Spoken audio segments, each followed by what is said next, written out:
Ang taong ito ay isang henyo. Pinagpalit niya ang kanyang iPhone 20 para sa isang bulok na piraso ng kahoy at naisip ng kanyang pamilya na nawalan siya ng malay.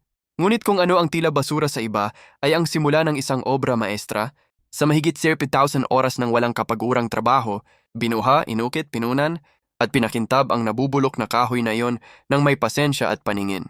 Habang nabuo ang pangwakas na anyo, ang dating bulok na bloke ay naging isang nakamamanghang artistikong florera. Napakaganda kung kaya't isang milyonaryo ang nag-alok ng $100,000 para dito. Ang unang malaking pera ng bata ay hindi nagmula sa mga gadget, ngunit mula sa kanyang dalisay na pagkakayari. Naging viral ang kanyang kwento na ikinagulat ng parehong pamilya na kumutya sa kanyang desisyon. Pumila ang mga tao upang makita ito at ang kanyang mga kasanayan ay biglang hinihiling. Mula sa walang kwentang scrap hanggang sa 6 na piraso ng figure, pinatunayan ng kanyang mga kamay na ang tunay na pagkamalikhain ay mas mahalaga kaysa sa anumang telepono. Hindi lang ito isang build, isa itong legacy sa paggawa. Paano mo i-rate ang kanyang pagkamalikhain? Sa out of 100?